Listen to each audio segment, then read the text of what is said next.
Who are the people who should most likely be kicked out of society? Let's find out. Starting with number 5, the creepy besties. Rayleigh Greason and Brooklyn Schuler, former employees of a Georgia school district, were indicted for inappropriate relationships with students. These incidents took place between October 2021 and January 2022. Greason was charged with having relationships with 2 male students, while Schuler was charged with 1. The grand jury said that both women should have known their victims were students at the time. Apparently, they were saying they didn't know, which is an excuse with its own set of problems. The 2 were arrested, booked at Gordon County Jail, and released on bond. If convicted, they face up to 25 years in prison or a fine of $100,000. Greason and Schuler were close friends, each playing a significant role in the other's wedding. Greason was Schuler's maid of honor in 2022, and Schuler was a bridesmaid at Greason's wedding in 2023. Despite these personal connections, their legal troubles have overshadowed their personal milestones. Greason graduated from Calhoun High School in 2019 and Kenshaw State in 2023. She was active on social media, sharing insights on student feedback. Schuler, a level 4 educator, appears to have separated from her husband, who has moved on with a new family. Greason's husband has shown support, quoting a Bible verse about casting the first stone on social media, which is easy for him to do when one of his kids isn't a victim. The indictment didn't specify the students' ages or which school they attended. As of the release of this video, the case is ongoing. It's weird that these 2 were acting like they didn't know the boys were both students too, as if people are going to believe that they're that unfamiliar with people they're having intimate relationships with. They really couldn't tell that these guys were underage, even though they literally see kids that age every day. Number 4, another deranged teacher. What is it with teachers and their students? Here's another teacher who lost her mind. Rebecca Joins, a 30-year-old teacher, was sentenced to 6.5 years for engaging in inappropriate relationships with 2 schoolboys. Her actions included grooming one of the boys by buying him an extravagant Gucci belt and becoming pregnant by the other while awaiting trial. Jones created a narrative of secrecy since she knew what she was doing was disgusting, telling her first victim that no one better find out about their illicit encounters. However, one of the boys quickly revealed the situation to a friend over Snapchat, setting the table for the whole thing to get revealed. Joins arranged a secret rendezvous with boy A after school. The 2 visited Manchester's Trafford Center, where surveillance footage captured her purchasing that expensive Gucci belt at Selfridges. The relationship escalated when she then drove the boy in her sleek white Audi to her flat in Salford Keys, where they engaged in inappropriate acts. Unfortunately for Joins, word of this escapade spread quickly, leading to her arrest shortly after. Following the incident with boy A, Joins was suspended from her role as a teacher and placed under strict bail conditions, prohibiting her from contacting anyone under 18. But while awaiting trial, she continued to engage in a relationship with another boy, referred to as boy B, who was also a student. This relationship culminated in a revelation where Joins playfully revealed her pregnancy to boy B through a game that concluded with her gifting him a onesie that said "Best Dad," which probably made that teenager so excited. Seriously, what a weirdo. During the court proceedings, the judge, Kate Cornell, discussed the breathtaking arrogance displayed by Joins. She pointed out how Joins had been entrusted with the welfare of these vulnerable boys, yet chose to use her authority for selfish gratification. Joins attempted to frame her actions as misunderstandings or moments of weakness. However, it became clear that she had actively sought out the attention of her young students. The jury was left with a somber reminder that, despite her denial of attraction to teenage boys, she had crossed multiple lines that no educator should ever approach. Boy B, reflecting on his experience, talked about how the event had profoundly affected him, emotionally and mentally. He revealed feeling coerced, manipulated, and ultimately betrayed by someone whom he thought cared for him. At her sentencing, Rebecca Joins appeared with her father, both carrying bags filled with her belongings, a far cry from the lavish gifts she had dumped upon her victims. Judge Cornell's remarks were direct and scathing as she dissected Joins' actions, noting the manipulation and the profound betrayal of trust that had occurred. Joins had taken advantage of her position not only to foster relationships, but to facilitate a narrative that ultimately turned her victims' lives upside down.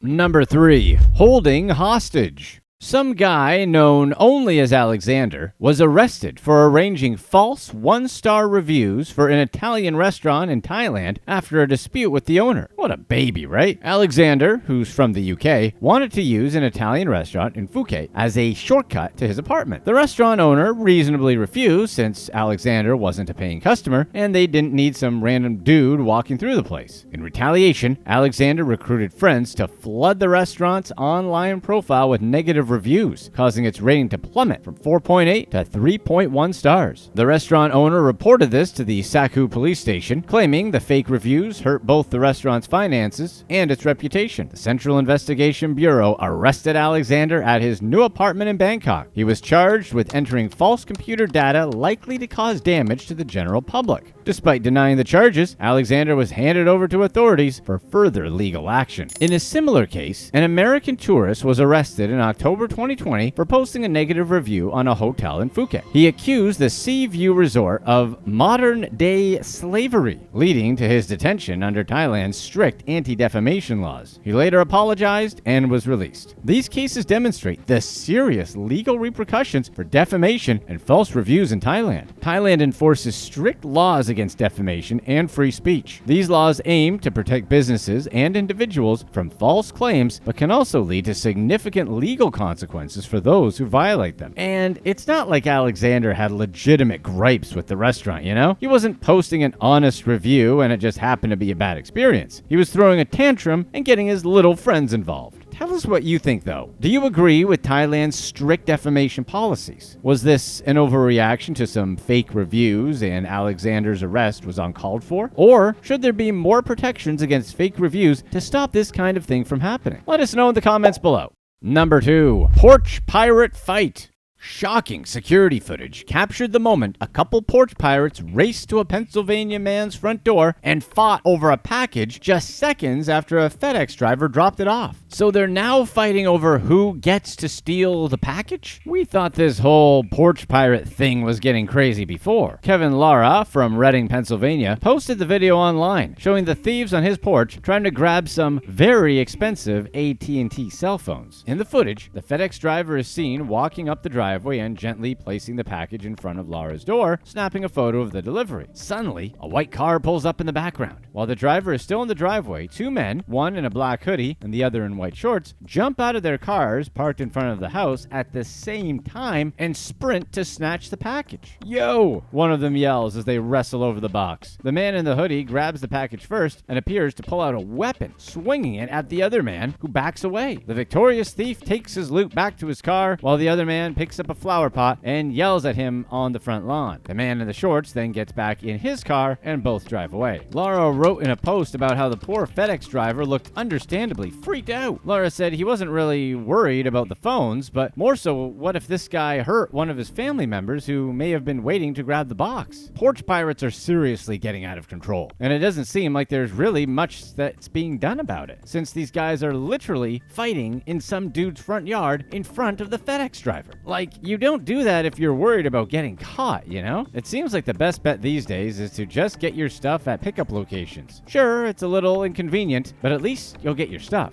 Be sure to stay right here to find out just how tired this guy was of getting robbed. Number 1. The entitled billionaire heiress. Socialite Catherine Asplund caused quite a bit of controversy on social media. Catherine got married to Cabot Asplund, whose family owns Asplund Tree Service in Pennsylvania, and wanted to change her Instagram handle to match her new name. But the handle she wanted, Catherine Asplund, was already taken by another user named Kate.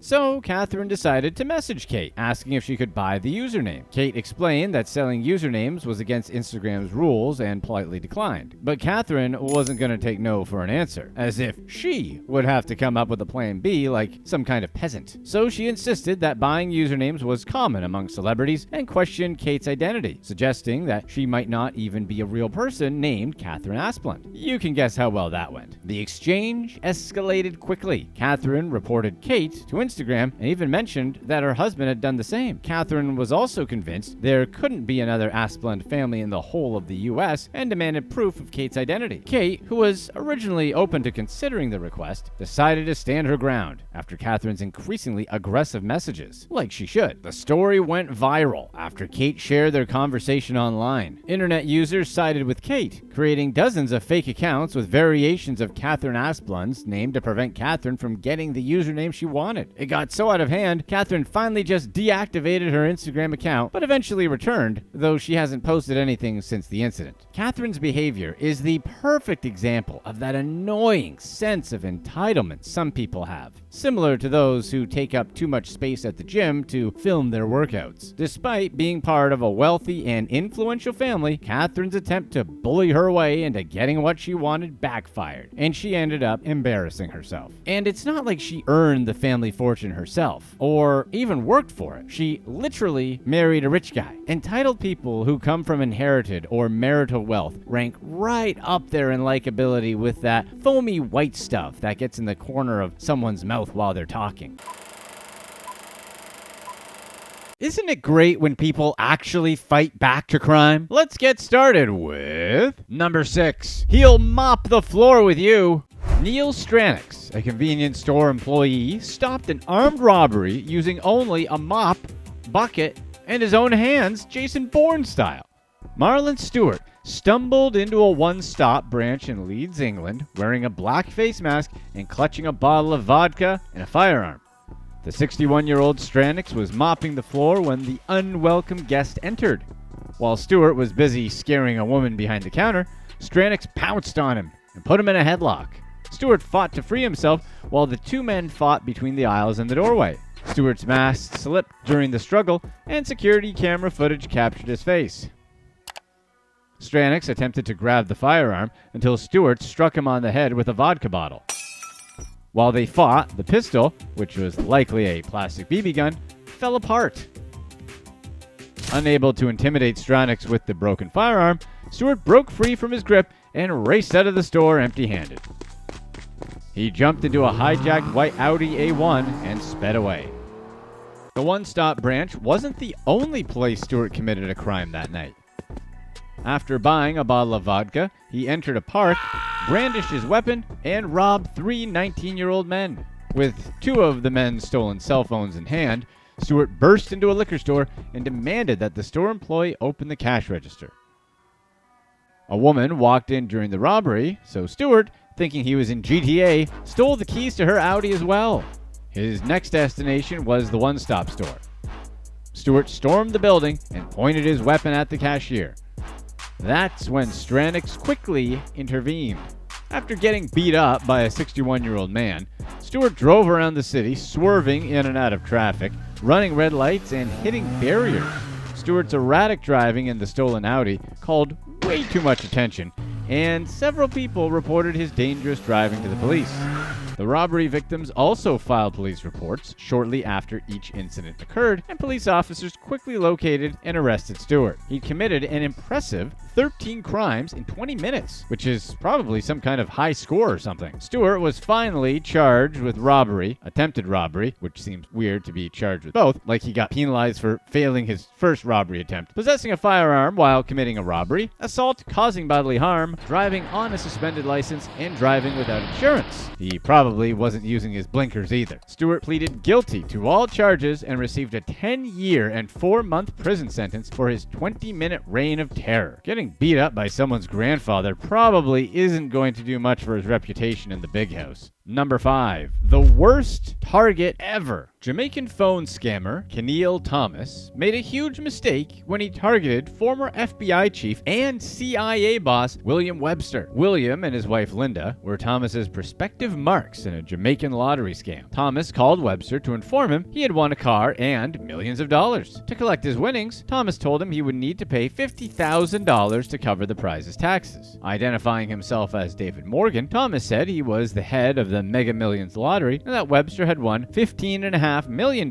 and a brand new Mercedes-Benz. But Webster, who served as director of the FBI and CIA under Jimmy Carter and Ronald Reagan, wasn't buying it. Webster and his wife repeatedly declined the offer, prompting Thomas to start being threatening. So Webster notified his former colleagues at the FBI, who recorded follow-up calls between the couple and Thomas. In a later phone call, the scammer said the Websters had actually won a $72 million package. But he was angry that the couple hadn't paid him yet, so he threatened the supposed lottery winners, the Websters, by claiming he was spying on both of them. Thomas then made graphic threats to Linda, talking in depth about the damage he could do to her with a firearm. The Websters had received other scam calls in the past, but none as intense as Thomas's. Typically, the fraudsters were pleasant and would move on to the next victim when they realized the couple wasn't interested, whereas Thomas was persistent and intimidating. Unaware that the FBI was on his trail, Thomas actually flew from Jamaica to New York, where he was arrested at JFK International Airport, earning himself a prison term. Shouldn't scammers do at least just a little bit of background check on their targets? Number 4. Catching a different species of snake. Australian snake wrangler Bryce Lockett exposed a con artist who pretended to be a bank employee so he could scam victims out of their money. The scammer went by the name Eric and claimed he worked for Suncorp, one of Australia's top insurance and banking companies. Eric called Lockett on behalf of Suncorp's financial advice and fraud investigation team to tell him they had flagged his account due to 6 suspicious transactions to Crypto.com. The fraudster said he needed to confirm Lockett's identity to stop the transactions and that he would provide a call reference number. Lockett, not taking the bait, played along at first, but then called Eric out by complimenting his scamming ability. Eric, who spoke in a well-enunciated British accent, pulled the old, "What? Who? Me?" bit and said he was a bank employee, not a scammer, which is exactly what a scammer would say. Lockett was no stranger to these calls and told Eric that it was the 3rd time he'd received a call like this. Each time he'd contacted Suncorp to confirm the calls were scams. Caught in the act, Eric dropped the posh accent and spoke with his natural Scottish one. He also dropped his guard, saying he was Scottish and had never been to Australia. The tone of their conversation changed, with Eric asking Lockett what the weather was like in Australia and suggesting they should meet up if he ever got out that way. Lockett said that if Eric stopped scamming him, he would consider it. Lockett then asked Eric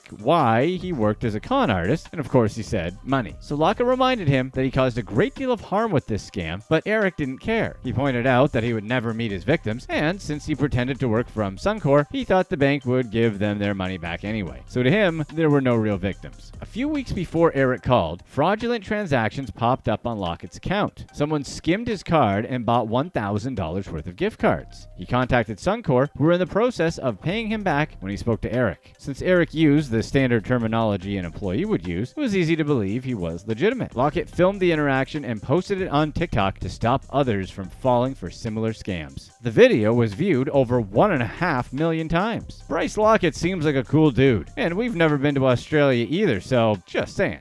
Number 3. Citizen's arrest.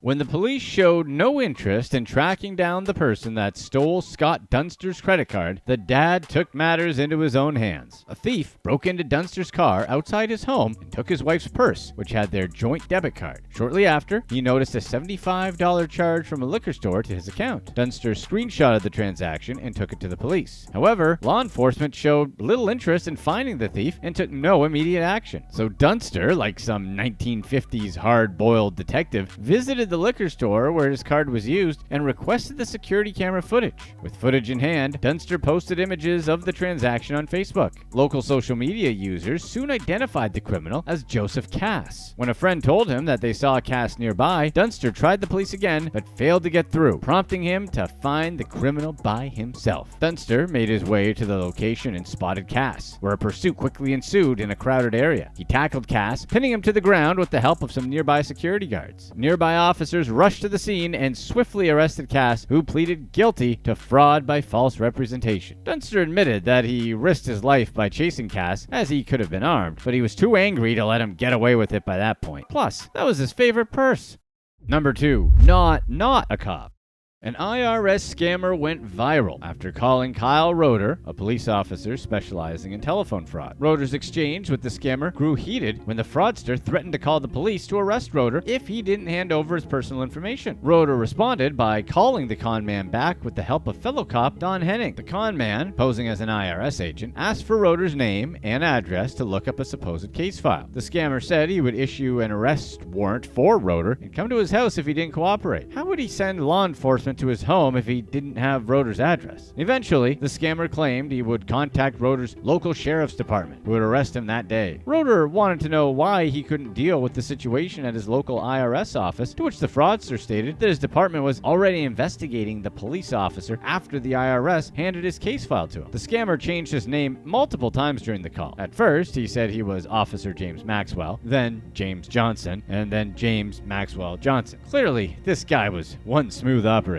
Henning chimed in to inform the scammer that the police don't receive IRS information or arrest warrants based on phone calls of that nature. Part of Roeder's job is educating elderly people about the dangers of cold calling fraudsters, so he filmed the 20-minute conversation for educational purposes. He told the fraudster he needed to check something and would call back. His subsequent attempts to call back failed, with different people answering the phone and claiming he was out to lunch. Some redirected him to a voicemail, and others asked for another fake case number. The police officer hadn't planned to be a potential scam victim, but enjoyed wasting the scammer's time. Fraudsters imitating IRS agents and other phone scams are among the most common fraudsters in the U.S. and occur even more than identity theft. While the con man claimed to be working from a bureau in Washington, D.C., he had a foreign accent. Since nobody lost money in the interaction, the police department couldn't take legal action against the caller. Often, scams like this occur outside of the country, making it much more difficult to prosecute them. When fraudsters take money from their targets,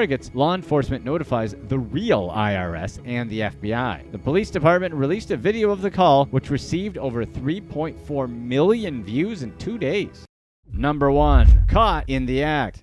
Sal Mercado refused to be a burglary victim when two men broke into his California home. Mercado came home to find an unfamiliar car parked out front with a driver sitting behind the wheel. Though it probably wasn't the safest thing to do, Mercado ran into his house where he encountered two burglars in the act. They attempted to flee when they saw Mercado, with one slipping past him as he walked into his home. But Mercado hit the burglar over the head as he ran toward the getaway car. The criminal fell onto the grass in the front yard, but pulled himself onto his feet and ran to the vehicle. The second burglar, Alexis Provost Aranguez, was still walking down the stairs carrying jewelry and electronics. Mercado wasn't about to let Aranguez leave without a fight. While the getaway car was getting away with the first burglar, he wrestled Aranguez to the ground. Mercado shouted for neighbors to call 911 as Aranguez squeezed out of his grip. The homeowner chased after him, shoving him into the bushes on the side of his property. Mercado grabbed Aranguez's arms and pulled them behind his back. Mercado then put his entire body weight on Aranguez's head while waiting for the police to arrive. When officers reached the scene, they arrested the Chilean national, who faced felony charges of first-degree residential burglary and conspiracy. Aranguez and his accomplices were suspected members of a South American theft group. The group was responsible for a recent wave of crime tourism where they send burglars on trips to the U.S. They would often fly through LAX and target homeowners across the state, returning to their home countries with stolen goods. Considering where he was in Southern California, it sounds like Aranguez was lucky all he got was pinned. Click to watch one of these next videos. Let us know in the comment section what you'd rather never have to deal with again. Dumb influencers doing dumb, unfunny pranks, or celebrities giving their political opinions.